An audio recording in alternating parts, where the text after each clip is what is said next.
Hi Omar, I've got your Polymoog here and just going to make you a quick video to show what all I've been doing to it the last 2 weekends. You've had quite a few problems on your Polymoog, and some things I've never had to deal with before, which is always fun, a little more challenging. Learn a little more every time I do this. But basically what you had is you had quite a few problems on quite a few boards. First of all, we'll start with your reference oscillator board, which is your top left board here. What you had is, when I got it, whenever I turn on direct mode or whatever mode, your modulation for your pulse wave or square wave was always dead. Your rate did not work. It would not modulate. Of course, you turn up a mount and it would just drift out of tune, and you couldn't really keep this thing in tune at all. Because even with these down, it was always floating. And what it was is you had a bad CA3080 on your reference oscillator board, along with some bad LM358Ns, and so that was the problem there. Nothing too major, just something I've never seen before, something I've never had to deal with. But you had that. And also I went through your boards here. You had some logic issues, of course. Most of this side of your board worked, though. It was pretty well. It was mostly on your top right, your control right board that you had problems with. One of the biggest problems I had was getting this lock manual to work. It was always stuck either in lock or manual mode. It would vary, which was very strange. And actually it was a logic issue in your control board, but you also had a problem on your top right board, which actually turned out to be this chip right here, which is a DM7426, and actually right here is where your signal comes in on pin 5, and basically that's actually fed in from your lock manual mode, and it goes into these NAND gates. And basically you had a NAND gate that was always high. I would probe on pin 9 and 10, as you can see here, and they were always, I'm sorry, that's the wrong pin. Actually it was pin 6, I believe. Yeah, it was 13 and 12 and 11. So I'd probe on 12 and I'd see a change in voltage. This one here was controlled by this, but I checked that out, and you always had a high no matter what pin 12 was.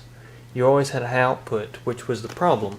So I replaced this chip, and it came to life and fixed that problem. But also, before I get there, let me actually show you this. Your modulation works now, as you can hear. If we go to the waveform, as you can hear.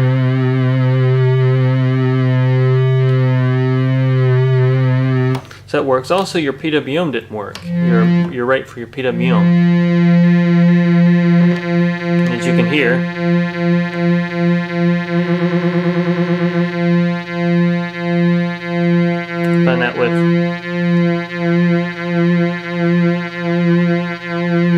combine that with your sawtooth, you can see it's all working.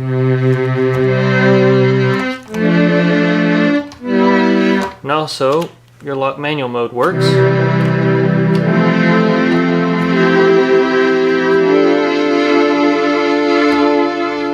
As you can see, and that's actually why your sustain pedal didn't work, because that actually works with your external sustain pedal, and that's why your sustain pedal didn't work correctly.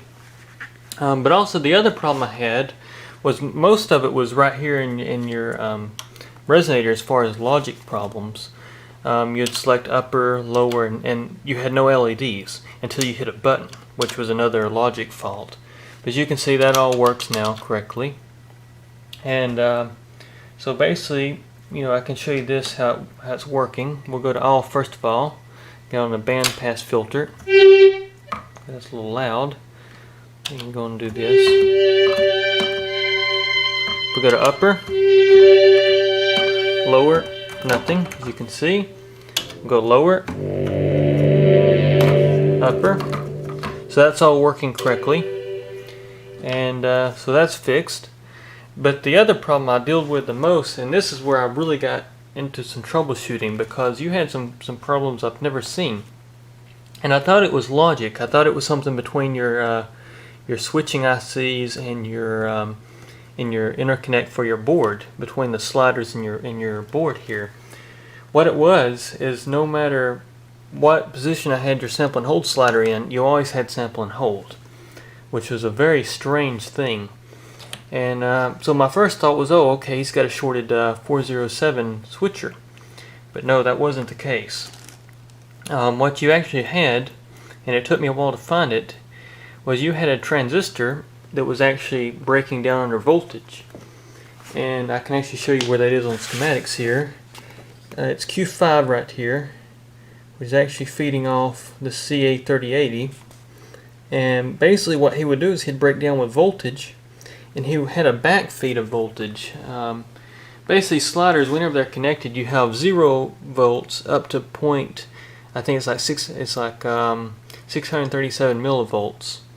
And basically you always had like 615 millivolts no matter where I had the slider. And that was the problem. So once I replaced that transistor Q5, the problem went away. It worked great, and I hadn't had any more problems out of it. And I've been, playing with it for a while, seeing if something else breaks down, and it's working great. The other problem you had was, on top of that, was you had no control generator. Your control generator was dead. And what I found is you had a bad CA3080 here as well, which you can see I've used a new old stock. But I replaced it and I burned out one of those. And this is where I've never seen problems with this part before. But this transistor right here had shorted out. And it was literally a short. It was like 4 or 5 ohms. So very low rating, and basically it overheated that chip I replaced and it burned it out. But I backtracked. I pulled this chip out and actually backtracked and looked at what you had over here in all your circuits. And all these op amps here were working correctly. So it turned out to be right here in this area. And so basically I replaced that transistor, which I can't remember which one that is. I think that is, if I remember where that is in the circuit. If I can remember where it is. Can't remember where it is. At least I find it right here for you though. Let's see, we got, it looks like it was Q10. So Q10 is right there. So once again, that's right on your output line or your drive line. And so that was a problem there. So Q10 being shorted, pull all kind of current from the CA3080, blowing it out, and that was your problem. So once I replaced that, fixed that, your control generator now works great, as you can hear. So that works. The only other thing I've got to repair that I've noticed is your sample and hold is kind of lazy sounding. It's got this really lazy kind of, it almost has like a little drop off, as you can hear. Of course your filter needs calibrating, it's way off. But I think what happened is I was probing around, and it's probably my fault, but I think I damaged this this FET right here. I think he's bleeding off, which is causing that little drop in sound. So you got that, but I think really the primary problem with this Polymoog, what caused all these issues, is actually you had these capacitors here short out, and you can see this one here actually blew. I mean, it blew out, which is not good. That was not good at all. So I went on and replaced these, and you also had the same thing on your reference oscillator board over here, which could have damaged CA3080. Now that probably wasn't the main problem. I think what really caused your problems was on your original power supply here. Somebody replaced your shunt resistors with wire wound resistors, which I always hate to see. It always makes me sick to see this, because with these shunt resistors replaced with these 5 watt 5 watt shunts, basically they're never going to blow out, and these blow for a reason. They work kind of like fuses inside this power supply to protect each individual voltage.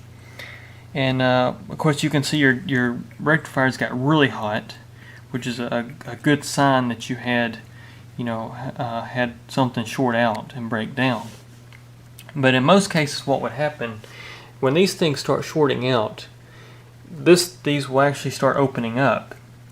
and you got to replace them, which is not really that bad, but it prevents damages on your board, which is in your case I think is what we've seen with the shorted transistors, blown C3080s, so forth and so on. And the same thing over here on your reference oscillator board. And so this, guys, anybody watching this video that has thought about putting wire wound resistors for your shunts, I highly suggest you don't do that, because that can cause all kinds of nasty problems. These things, like I said, they blow out for a reason. It's when something shorts out on one of these voltage lines, and basically they open up to prevent damage. And like you see here, it actually damaged his power supply somewhat, which I'm going to clean up anyways and rebuild his supply. But what you actually need to use, and I've actually got some good part numbers for you. I'll post them on the video because I don't have them on me right now. But actually, as you can see here, this is my test power supply. You can see these little shunts I put in, which actually you can see they're kind of brown because I've actually installed this thing in some Polymoogs that had some shorts, or had some things short out while I was testing. And basically that's what these guys do. They protect your circuit. And so basically, I replaced them with the same 0.68 ohm resistor, but these are kind of a much better replacement because they blow. They're kind of like fuses. So they protect your circuitry. And of course you can see I got one there, and exactly what has been replaced on his with these big shunts, which is not good. So anyways, I'm going to fix that correctly and rebuild this supply and reinstall it in your Polymoog, Omar. But that was just a few things I found. The big problem is, though, I think what caused some of this problem as well, is that your 15 volts had 15.25 volts. And I know that don't sound majorly different, but these Polymoogs are very sensitive to having exactly plus 15 and negative 15 volts. And if any of those get way too high, it can actually start breaking down things. And I've seen that quite often in a lot of these old Polymoogs. Because what happens is a lot of times these adjusters for your voltages, they'll actually get dirt in them and dust, and they'll start kind of breaking connection, and they'll start kind of drifting, causing your voltages to go all over the place. So anyways, that was just a few things I found here, Omar, and like I said, I've got this thing pretty much fixed for you. The last thing I'm going to do is actually place that FET, which is a E112, which I've got some replacements, and hopefully I'll fix that little drop off on your sample and hold circuit. Also, going to rebuild your keyboard. Like I mentioned in our emails, your key bushings are pretty wore out. It's nothing uncommon. I mean, this is one of those things that normally is sent to me to replace anyways. But you can actually see here you've got a gap in one of your keys. Your key bushing's actually gone for this key, and as you can hear, I mean, it's just horrible noisy. But you can hear they're all noisy. I mean, just really bad. That's a real bad one there. But you can hear, just as I go down the keyboard, they all sound very nasty. And I've still got Jabbo's Minimoog over here. I'm waiting on parts, and you can hear I've replaced the key bushings in his. You can hear how nice and quiet and no noise and no clank. So basically I'm going to rebuild your keyboard here for you, and then hopefully it'll be ready to go back out to you. But anyways, Omar, I just thought I'd make a video to kind of clear up everything that's been going on here. I know sometimes emails aren't very clear, and you can't really describe everything in an email that you can show. So this is just a good overlook of your Polymoog here. Still got to calibrate it once I get everything done, because you're way off in calibration. As you can see, your beat knob is way over there. And of course, if I play with your pitch bend, you can actually hear that the scaling is out. So you got to calibrate your oscillators and all that good stuff. But anyways, Omar, just thought I'd give you an update here on the email. And as you can see, just overlook of your Polymoog here interface wise. You can see I got all your LEDs burning nice and bright. Brand new LEDs. Just common things. Everything switches. Got everything fixed there. And your presets work. Actually, I also ended up replacing your LCD yeah, your LED panel here, because what it was is you had I forget what the marking is on it, but you had one of these LEDs going out. So I replaced that. As you can hear now, this is actually through your filters. Preset 1.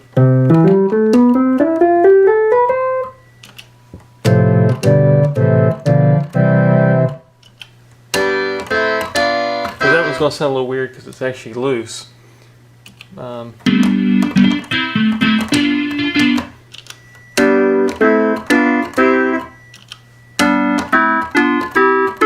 But as you can hear, also your filter programming,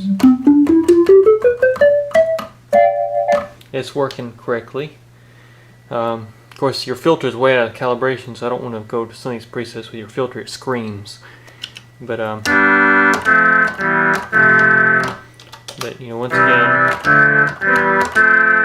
basically I just modified your preset there.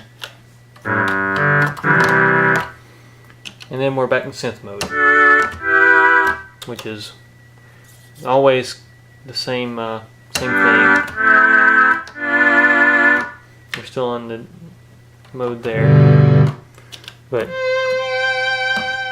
you only got one oscillator on, so let's turn on these two oscillators.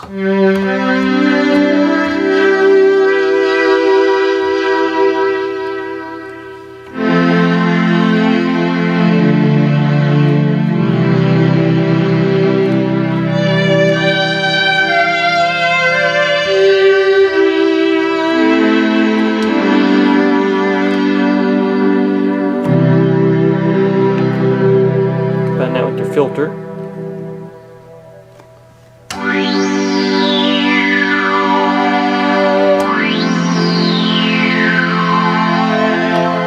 And also your rate still works.